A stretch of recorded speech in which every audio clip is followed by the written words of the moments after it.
In the Oval Office of the White House in Washington, traces of two different eras echoed in every corner. On one side, a gentleman's stance in a blue suit. On the other, a flashy style with a red tie. Two leaders who left their mark on America's last decade, though they sat in the same chair, came from entirely different worlds. On a cold January morning in 2017, as Donald Trump climbed the stairs of the White House, there was a different gleam in his eyes. A man from the business world who never dreamed of becoming a politician was now sitting in the world's most powerful chair. Make America Great Again wasn't just an election promise, it was a life philosophy, a world view. For Trump, America had become a state used by other countries for years, neglecting its own interests, becoming a victim of the global system. And he was going to change that. 4 years later, when Joe Biden climbed those same stairs, America's soul was in a different kind of pain. The pandemic had claimed hundreds of thousands of lives, the economy was shaken, streets were filled with protests. Biden was one of Washington's old politicians. A man who had spent half a century in Senate corridors, served as vice president under Obama, knew the system from the inside. For him, America's salvation lay in returning to the world, giving confidence back to its allies, healing its wounds at home. Two leaders, two visions, two Americas. When world leaders came together at the 2015 Climate Summit in Paris, they promised to leave a more livable world for future children. Global warming was now an undeniable reality. Glaciers were melting, oceans were rising, extreme weather events had become part of daily life. The Paris Climate Agreement went down in history with the signatures of 195 countries. The United States was one of the pioneers of this agreement. Until Donald Trump came to the White House. For Trump, the Paris Agreement was a document that tied America's hands, harmed its economy, caused workers to lose their jobs. "We were elected to protect workers in America, not in Paris," he said. In his world, climate change was either exaggerated rhetoric by scientists or an argument used by rival countries to break America's economic power. Coal miners, oil companies, the energy sector, these were the heart of the America Trump wanted to protect. In June 2017, Trump held a press conference. When he stood before the microphones in the White House Rose Garden, the world held its breath. "The United States will withdraw from the Paris Climate Agreement," he said. These words broke environmentalists' hearts, shocked allies, pleased rivals. Trump wanted more investment in fossil fuels, coal mines to reopen, oil and natural gas production to increase. For him, energy independence didn't come through renewable energy sources. It came through using domestic fossil fuel sources to the end. For 4 years, the Trump administration dismantled environmental regulations one by one. Restrictions imposed during the Obama era were removed, drilling permits were given in protected areas, emission standards were loosened. For Trump, this meant freedom from regulatory bureaucrats. For critics, it meant selling the planet's future. When Biden entered the White House in January 2021, one of his first actions was to return to the Paris Climate Agreement. This was one of the executive orders he signed on his first day in office. "Climate change is an existential threat, and America will lead in the fight against this threat," he said. The Biden administration prepared a $2 trillion climate plan, investment in renewable energy, incentives for electric vehicles, support for green infrastructure projects. These were at the center of Biden's America. The law passed under the name Inflation Reduction Act was actually one of the largest climate investments in American history. $270 billion in tax credits, loans, grants, and subsidies were allocated to clean energy. Solar panels, wind turbines, electric vehicle charging stations. In Biden's dream, America was moving toward a carbon-free future. But the story doesn't end here. When Trump returned to the White House in 2025, one of his first actions was again to withdraw from the Paris Agreement. This time, it wasn't just a step back. It was to reverse all of Biden's climate policies, end what he called the Green New Deal applications, maximize fossil fuel production. America became one of only 4 countries not included in the Paris Agreement, along with Iran, Libya, and Yemen. The two leaders stood at completely opposite poles on climate. While Trump prioritized economic growth and energy independence, Biden emphasized global responsibility and the rights of future generations. One's pragmatic realism was seen as the other's utopian idealism. The question of who was right was perhaps an answer history would give. America's southern border had been a complex region for centuries. The Mexico border was not just a geographical line, but also a point where economic opportunities, family reunions, hopes of escape, and security concerns intersected. Every year, thousands of people tried to cross this border hoping for a better life. Some succeeded, some got lost in the desert, some were caught. Donald Trump had made border security the center of his campaign during the election. "I will build a wall on the Mexico border and Mexico will pay for it," was one of the most applauded statements at rallies. For Trump, the border wasn't just a security issue. It was about national identity, sovereignty, and protecting American values. "Drug dealers, gang members, criminals are coming," he said. While some interpreted this statement as racism, his supporters applauded him as a leader who finally tells the truth. When Trump took office, the border wall project began. Hundreds of kilometers of concrete and steel walls were built. The Remain in Mexico policy was introduced. Asylum seekers had to wait in Mexico until their applications were concluded. Border security units were strengthened, legal immigration paths were narrowed, visa procedures were tightened. During the Trump administration, irregular border crossings decreased significantly. In his campaign, Joe Biden described Trump's immigration policies as inhumane. Images of families being separated, children being kept in cages, had wounded America's conscience. Biden said, "When I become president, I will cancel all of Trump's immigration policies on the first day." And he really did. On his first day in office, he stopped border wall construction, removed the Remain in Mexico policy, facilitated asylum processes. But the result wasn't as Biden expected.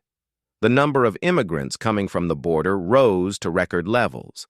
In 2021, 2022, and 2023, millions of people tried to cross the border.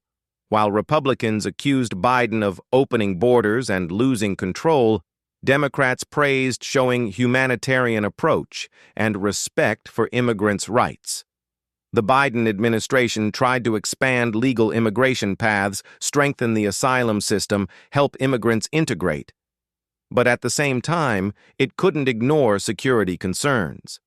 When Trump returned to office in 2025, he declared a national emergency at the southern border. Military units were moved to the border, wall construction restarted, deportation operations were accelerated. Trump said, "We haven't allowed any illegal immigrants to enter our border in the last 7 months." The accusation Biden allowed a 25 million-person immigrant army to invade America was repeated in every speech. Biden, on the other hand, defended that immigration was America's strength, diversity was wealth, human values were more important than economic concerns. "America is a country founded by immigrants," he would say. "Closing our doors is losing who we are." The two leaders stood at completely opposite ends on immigration, too. Trump's vision of security and control clashed with Biden's vision of compassion and integration. The question of which was better for America was asked anew in every election, and America's soul kept swinging between these two visions. Donald Trump came from the business world. A man who had built a real estate empire, gone bankrupt, stood back up, made a TV show, carried his brand everywhere in the world. The economy was his natural habitat. "I will create the greatest economy in American history," he said. And in his first 3 years, the economy really did grow. Unemployment fell to its lowest level in 50 years. The stock market broke historic records. Tax cuts pleased companies. The Tax Cuts and Jobs Act, passed in 2017, was the cornerstone of Trump's economic vision. The corporate tax rate was reduced from 35% to 21%. Tax cuts were made for the wealthy. According to Trump, this would enable companies to invest more, create more jobs, revitalize the economy. This was trickle-down economics theory. If the wealthy at the top get richer, this wealth trickles down. Everyone benefits. Critics, however, saw this policy as making the rich richer. Indeed, it was seen that those in the upper income bracket benefited most from the tax cuts. The budget deficit increased. Public debt rose. But for Trump supporters, these details didn't matter. What mattered was the economy growing, jobs being created, America winning. Then the pandemic came in 2020, and everything turned upside down. The economy stopped. Millions of people lost their jobs. Small businesses closed. Trump continued to say the virus was under control, accelerated vaccine development efforts, pressed for the economy to reopen. But the death toll from the virus in America reached hundreds of thousands, and Trump's pandemic management sat at the center of debates. When Joe Biden took office in 2021, America was in economic ruins. Unemployment was high. Supply chains were disrupted. People were locked in their homes. Biden's first priority was to get the pandemic under control. The vaccination campaign was accelerated, economic support packages were prepared, unemployment benefits were increased. A $1.9 trillion stimulus package called the American Rescue Plan was passed through Congress. The economy began to recover, but at the same time, inflation also rose. In 2021 and 2022, inflation reached its highest levels in 40 years. Gas prices, food prices, rent, everything became expensive. The Biden administration said the reasons were problems in global supply chains, Russia's invasion of Ukraine, the lasting effects of the pandemic. Republicans said Biden's excessive spending fueled inflation. Biden's economic vision was different from Trump's. He called it a middle-class economy. The goal wasn't just to grow the economy, but to distribute the fruits of this growth fairly. Tax increases for the wealthy. Those earning more than $400,000 annually paying more taxes, raising the corporate tax rate again. These were Biden's policies. With the Infrastructure Investment and Jobs Act, a $1.2 trillion infrastructure package was implemented. Roads, bridges, electrical grids, internet infrastructure. America's aging infrastructure would be renewed. At the same time, with the CHIPS Act, semiconductor production was tried to be brought back to America. Biden defended the slogan, "Made in America," but through a different path than Trump. When Trump returned to office in 2025, he saw inflation as the biggest problem in the economy. "I will fix the inflation Biden created," he said. Customs tariffs were Trump's favorite economic weapon. He applied tariffs to China, Europe, even sometimes to allies. There was a logic of, other countries are treating us unfairly, we will respond to them with tariffs. For Trump, tariffs weren't just an economic tool, but also a negotiation leverage, a means of showing power. Most economists said tariffs harm consumers in the long run, because tariffs ultimately raise prices, make imported products expensive. But Trump supporters said, finally, there's a leader who thinks about America's interests. There was one point where the two leaders' economic approaches intersected. Both said, America first. But their methods of doing this were completely different. While Trump believed in the free market, tax cuts, deregulation, Biden believed in state intervention, social programs, equality. While Trump advocated top-down growth, Biden advocated middle-out and bottom-up growth. But both were trying in their own ways to strengthen the American economy, find jobs for workers, keep prices under control. Which path was more effective continued to be a topic constantly debated by economists, political scientists, and most importantly, voters. In foreign policy, the differences between the two leaders perhaps emerged most distinctly. Donald Trump would say, "The United States is not the world's policeman." His world was transactional, meaning everything was a trade, a bargain. Even allies were evaluated with the question, how much are they paying? How much benefit are they providing? For Trump, NATO meant an old organization, other countries are freeloading. He was especially angry at Germany. We protect them, but they don't pay their share of defense spending. During the Trump era, harsh debates occurred at NATO summits. Allies became anxious. Trump even made threats to leave NATO, but at the same time, he also got other countries to increase their defense spending. According to Trump supporters, finally someone told Europe the truth. Biden was the complete opposite approach. America's strength comes from our allies, he would say. Strengthening NATO, repairing relations with the European Union, revitalizing traditional alliances. These were at the center of Biden's foreign policy. After Russia's invasion of Ukraine, Biden became the leader who united NATO. The Western Bloc acted more united than it had in decades. On Iran, the two leaders' approaches were completely opposite. Trump withdrew from the Iran nuclear agreement signed during the Obama era. The worst agreement in history, he said. He applied a maximum pressure strategy to Iran. Sanctions were increased. Economic isolation was targeted. The killing of Iran's Revolutionary Guards commander Qasem Soleimani was one of the most dramatic examples of Trump's show of force approach. Biden, when he took office, tried to return to negotiations with Iran. Diplomacy is better than war, he would say. But Iran's progress in its nuclear program and regional activities also put the Biden administration in a difficult position. Negotiations didn't produce the desired results, and Iran relations remained tense in both periods. On China, there was an interesting situation. Both leaders pursued tough policies against China.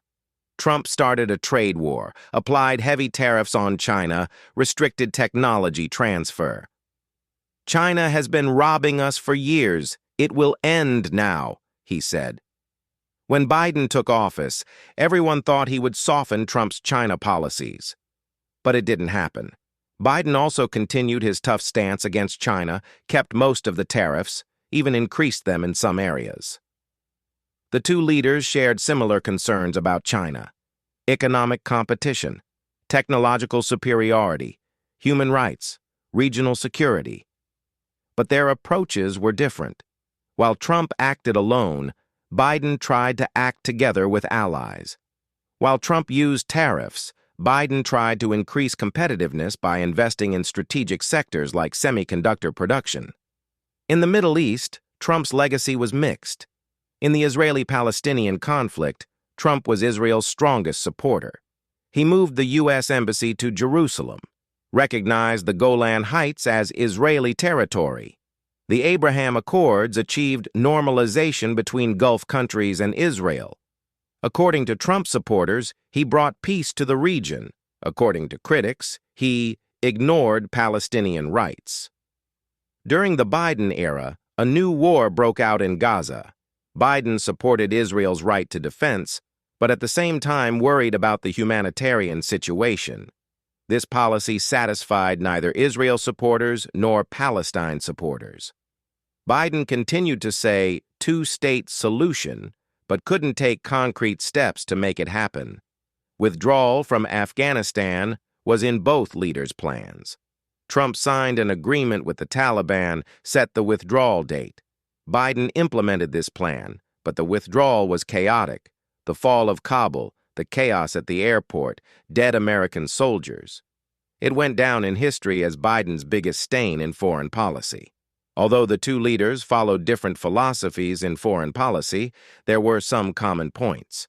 Both were against endless wars. Both prioritized America's interests. Both wanted the country's resources to be used domestically rather than abroad. But their methods of achieving this resonated differently around the world. America's healthcare system had been at the center of political debates for years. Despite being the world's richest country, millions of Americans lacked health insurance. Drug prices were at astronomical levels. Hospital bills bankrupted families. Every election, health care reform, promises were made, but fundamentally changing the system was something no one could accomplish. Barack Obama had implemented the Affordable Care Act, or Obamacare, in 2010. This law provided health insurance to millions of Americans. But for Republicans, this was a socialist program and excessive government intervention. Donald Trump had said in his election campaign, "I will cancel Obamacare on the first day." But at the same time, Trump came to power through elections. He was elected. Institutions still resisted. Courts still made decisions. Congress still debated. Was America an authoritarian regime? No. But was it a fragile democracy? It increasingly seemed so. One of the defining features of the Trump administration was the emphasis on personal loyalty. In the first term, some appointments were based on institutional experience. In the second term, loyalty was the first criterion. Russ Vought, Kash Patel, Pete Hegseth, all were loyal to Trump first. This sometimes came at the cost of competence. The professional bureaucracy was seen as the deep state, experts as obstacles. Only loyal cadres were trustworthy.